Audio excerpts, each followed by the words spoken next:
Good morning. I love this shirt, my Rocco shirt. I got this for $1 at a thrift store like 10 years ago. It's starting to get holes in it and it's making me sad, but that thrift store, I don't know if they still do it. Literally, it was a long time ago. But on Sundays, a majority of their clothing items, they were just $1. Some fancy dresses and jackets were an exception, but everything else, they just $1. And man, I used to love going there and thrift shopping. Plus, like, it's a cool show, and just that's a really cool, like, oi, hi. I can't do accents, but if you know Rocco, he's got an accent. Anyways, let me get to the video. I'm broke, so that's why I like to shop at thrift stores. I haven't always been broke, but I think a lot of, I know a lot of Americans are struggling right now. A lot of people have been confiding in me, like, how much they are struggling. And so as I make this video and as I make my other videos, I know I'm not alone. If you are struggling, you should know you are not alone. And you should also know that it does not have to be this way. This neoliberal fascist world that we live in and the insane cost of living crisis are directly a result from our corrupt government, their policies and their programs and their practices of the last several decades. Still doesn't really have anything to, it does. My tax return. Okay, let me get to the video. I got my tax return yesterday and it's gone. That's a meme. If I'm motivated, I'll insert the meme template. Well, that's fantastic. A really smart decision, young man. We can put that check in a money market mutual fund. Then we'll reinvest the earnings into foreign currency accounts with compounding interest, and it's gone. Into the video, if it's from South Park, Kyle or Stan or whatever, goes to open a bank account and invest some of their money, and the banker does some things and he says, we'll do this and we'll do that, blah, blah, blah, and it's gone. Like, his money that he literally, 20 seconds earlier was just wanting to deposit was lost because of the, corruption of the financial markets and all of that. But that's a true story for me in that my tax return was $800. Not a lot, but also not a small amount, right?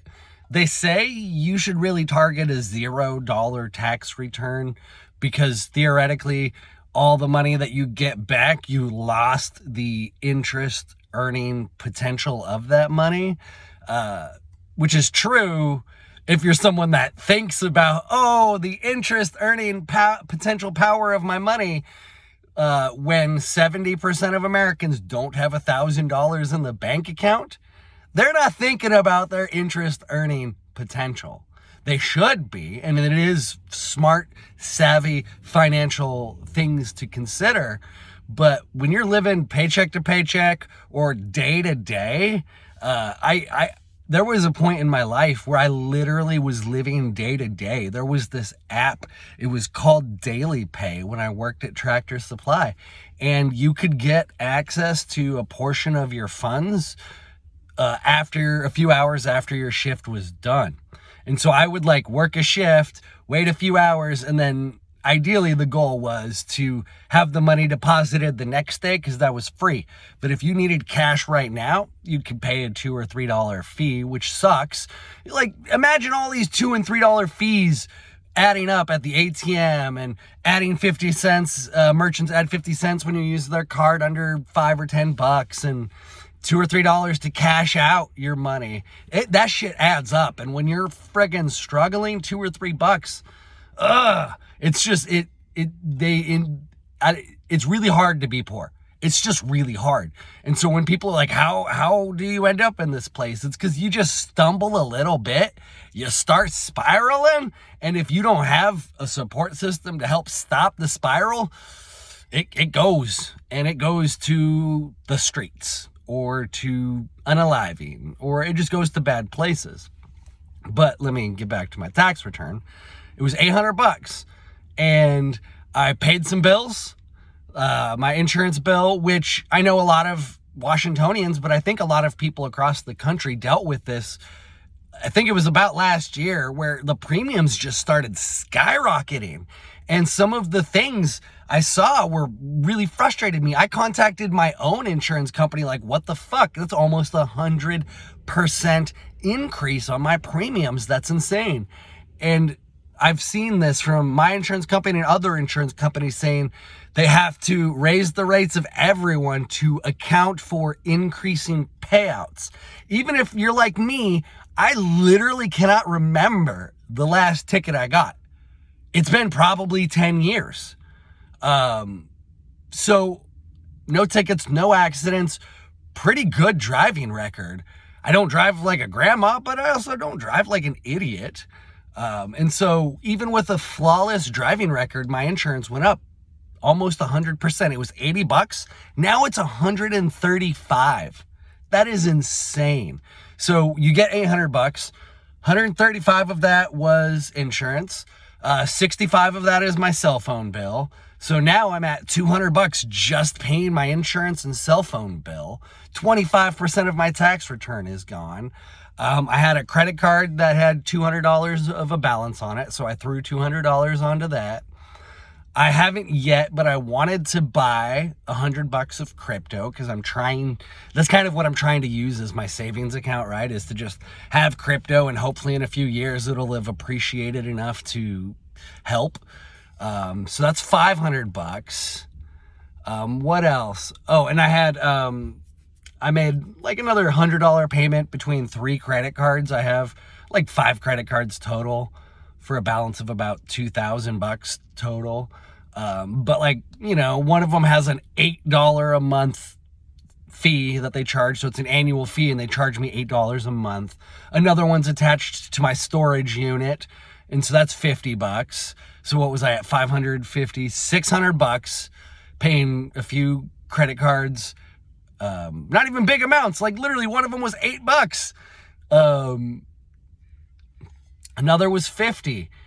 And then I went to the grocery store, and I'll end the video kind of talking about this because I'm going to branch off a little bit, but I went to the grocery store and I was like, oh, I have a few $100. I don't have to feel guilty about maybe splurging on groceries, because if you're struggling financially, you're probably like me and you're in the grocery store and you're making decisions. Ooh, you're making decisions. And so it was like bittersweet. It was nice to be able to be like, yeah, stock up on meat. I love meat. Like literally, I've been lately just buying, sliced deli meat, roast beef. I didn't know how much I liked roast beef, but I'm digging it. And so like roast beef, and then sometimes I'll get some cheese and hummus. And that's like either, if that's not my dinner, that's like my dinner snack.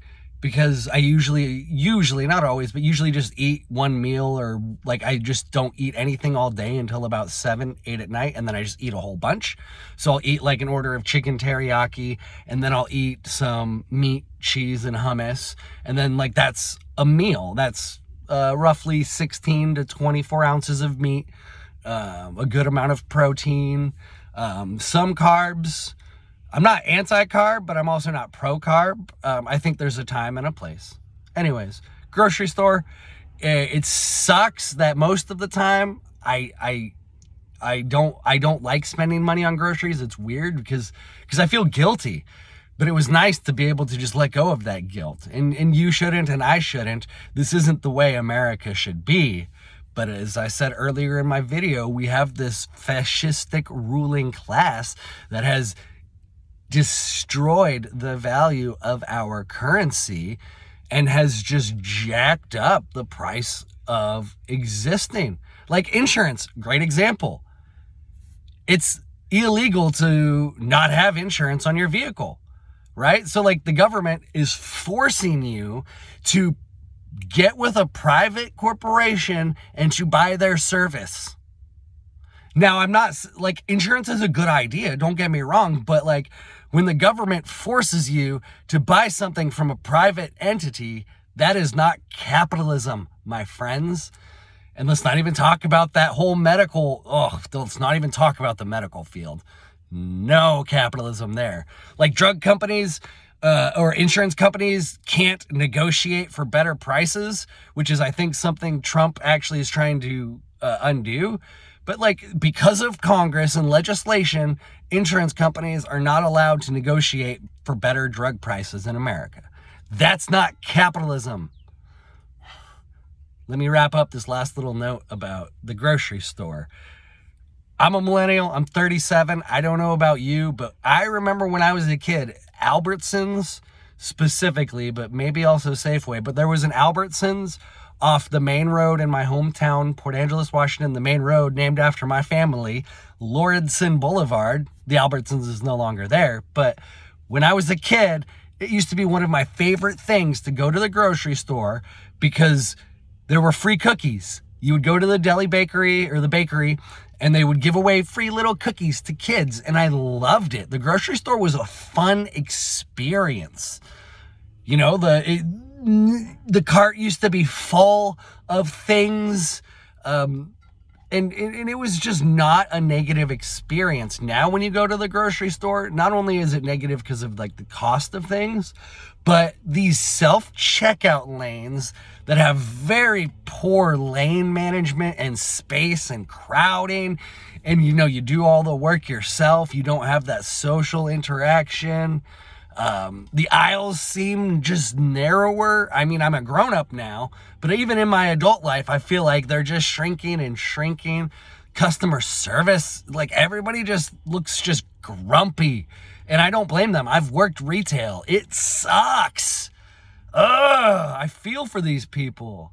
But, you know, something that used to be social, and I remember also, the older generation of dudes used to tell me you could actually meet ladies at the grocery store.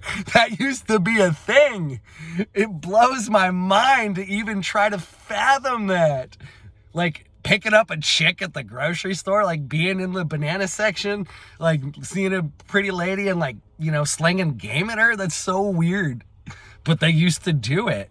And it did used to be more of a social endeavor, but because so much of our life has been like corporatized and monetized and controlled to be participatory within this bigger neoliberal fascistic system, we're just worker bees and pawns for the ruling class.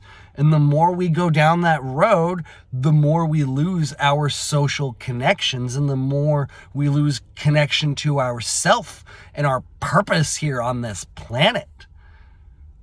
I don't like the way things are going now, but just, it's not capitalism, you fucking idiots. I'm just a little grumpy because I'm just really tired of the propaganda stealing the minds of people, because capitalism is actually what will save us from this madness. Imagine if insurance companies could negotiate for lower drug prices. Imagine if you as an individual could just go buy the drugs. It's just whatever. This isn't capitalism. This is a really long video. Thank you for watching. Much love.